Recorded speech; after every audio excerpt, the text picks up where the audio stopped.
দুই বন্ধু মিল্লা একদিন এক রাজা দরবারে গেছে চাকরির লেগা। পরে দিয়া রাজার কাছে গেছে, মানে রাজা কইতাছে তোমার মধ্যে চালাক কেডা?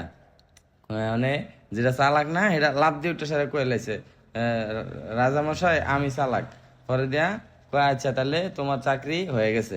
মানে ব্যবতারটা ভাবতাছে, ব্যবতারটা আবার আমার মতন একটু ব্যাকল টাইপের। পরে দিয়া এটা মনে মনে ভাবতাছে আরে বন্ধু চালাক চাকরিটা হয়ে গেল, আমার চাকরিটা বুঝি হইতো না। পরে দিয়া মানে কইতাছে তোমার মধ্যে একটু মানে বেফতা টাইপের ক্যাডা? পরে দেয়া হে বন্ধুরা হাত তুলছে, কয় আমি বেফতা টাইপের, আমি একটু বোধাই। পরে দেয়া কয় আচ্ছা তোমারও চাকরি হয়েছে, হ্যাঁ মানে এত তো খুশি, কয় যাক আমার চাকরিটা তাইলে হয়েছে।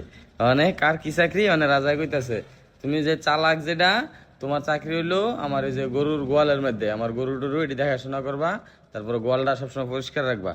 আর তুমি ব্যাপারটা না, তোমার চাকরি হয়েছে আমার মাইয়াডারে সবসময় দেখে শুনে রাখবা, আমার মায়ের ধারে ধারে থাকবা, আমার মাইয়া ঘুমাইলেও তুমি আমার মায়ের ধারে রুমের মধ্যে বয়ে থাকবা, দূরে যাইবা না। পরে মানে চালাকটা কয় কিরে আমি তো চালাক আগে কইয়া তো আমি ধরা খেয়ে লাইলাম। পরে যাক গা, মানে চাকরি শুরু হয়ে গেছে, একদিন দুই দিন গেছে, এখন চালাকটা ভাবতাছে কয় শালার তুই ব্যাক কল, তুই এই চাকরিটা পাইলি, আমি আগে চালাক কইয়া ফাইসা গেলাম। কয় আচ্ছা যা বুদ্ধি বাইর করতেছি। অনে একদিন এই ব্যাপারটারে যেটা ব্যাক কল আমার মতো এটার একদিন কইতাছে, কয় বন্ধু হুন হুন একটা কথা। কয় কি বন্ধু?